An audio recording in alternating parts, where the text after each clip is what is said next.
రోజున ban item ఏంటంటే రెండు బ్యాన్ ఐటమ్స్ ఇచ్చున్నారు. ప్రధానంగా జాతీయ రహదారిగా ఆర్ఆర్ఆర్ దక్షిణ భాగం అంటూ ప్రకటనకు కేంద్ర మంత్రి గడ్కరీ ఆదేశాలు.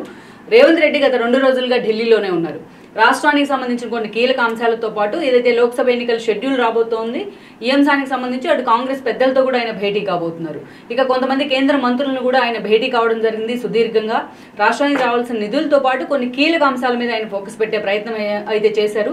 సో తన మంత్రుల టీంతో కలిసి ఆయన ఢిల్లీ కూడా వెళ్ళున్నారు. నిన్న గడ్కరీతో భేటీ సందర్భంగా ఆ ఫోటోను కూడా ఈనాడు హైలైట్ చేసింది.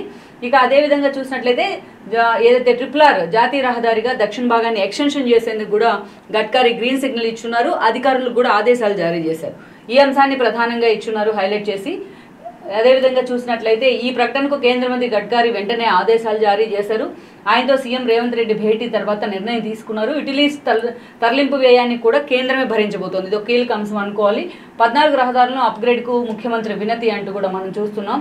సో యుటిలిటీస్ అంటే యాక్చువల్గా అయితే పార్ట్నర్షిప్ ఉంటుంది రాష్ట్ర ప్రభుత్వంతో కొన్ని కీలక ప్రాజెక్ట్స్ విషయంలో. అదేవిధంగా వన్ సైడ్గా కొన్ని విషయాల్లో రాష్ట్ర ప్రభుత్వమే భరించాల్సి ఉంటుంది ఖర్చుల భారం కూడా. కానీ ఇక్కడ కేంద్రం మాత్రం ఈ విషయంలో చాలా స్పష్టత ఇచ్చే ప్రయత్నం అయితే చేశారు గడ్కరీ. సో యుటిలిటీస్ భారంపై స్పష్టత ఇచ్చింది ఆయనతో జరిగిన సమావేశం తర్వాత. గడ్కరీతో వన్స్ ఎప్పుడైతే రేవంత్ రెడ్డి భేటీ అయ్యారో భేటీ అనంతరం వెంటనే ఈ విషయం మీద ఆయన స్పష్టంగా ఆదేశాలు కూడా జారీ చేయడం జరిగింది. మొత్తం ఆ భారాన్ని ఆ ఖర్చుల భారాన్ని కేంద్ర ప్రభుత్వమే భరించేందుకు ఆ వ్యయాన్ని కూడా ముందుకు వచ్చింది అనుకోవాలి.